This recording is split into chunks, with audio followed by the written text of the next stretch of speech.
Gauri Suryavanshi S Marathi मध्ये आपलं स्वागत। वळूया आजच्या बातमीकडे। वन्यप्राणी हरणाची कातडीची तस्करी करणारी टोळी वन विभागाने गजाआड केली आहे। मुंबईच्या WCCB मुंबई यांच्याकडून मिळालेल्या गुप्त बातमीवरून दिनांक 19 सप्टेंबर 2025 रोजी मनमाड रेल्वे स्टेशन परिसरात हरणाच्या कातडीची तस्करी करण्यासाठी काही जण येणार असल्याची गुप्त माहिती येवला नांदगाव वन विभाग यांना कळाल्यावरून वन कर्मचाऱ्यांनी मनमाड रेल्वे स्टेशन परिसरात सापळा रचला व दिनांक 19 सप्टेंबर रोजी सकाळी 9 वाजेच्या दरम्यान 4 आरोपींना हरिण या वन्य प्राण्यांच्या कातडीसह ताब्यात घेण्यात आले।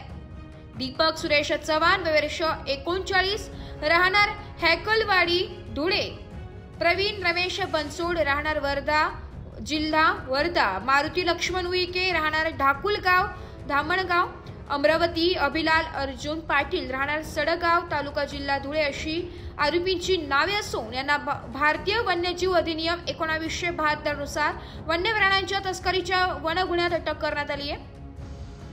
सदर कारवाई ही राकेश सेपट उपवन संरक्षक पूर्व भाग नाशिक शिवाजी सहाणे सहाय्यक वन संरक्षक वनीकरण व वन्यजीव संरक्षण मनमाड स्थित चांदवड यांची मार्गदर्शनाखाली राहुल घुगे वनपरिक्षेत्र अधिकारी येवला, हेमंत बाळासाहेब कोकाटे वनपरिक्षेत्र अधिकारी नांदगाव यांनी कार्यवाही केली आहे। जयप्रकाश शिरसाट वनपाल मनमाड, वनरक्षक विजय दोंदे, अमोल पाटील, संतोष दराडे, विष्णू राठोड, संजय बेडवाल, विजय टेकनर, पंकज नागपुरे, सोनाली वाघ, वंदना खरात, वाहन चालक सुनील भारूक इत्यादी वन कर्मचाऱ्यांनी यांनी सहभाग घेतला। पुढील तपास चालू आहे। एस मराठी न्यूज साठी जिल्हा प्रतिनिधी विजय बडोदे, नांदगाव।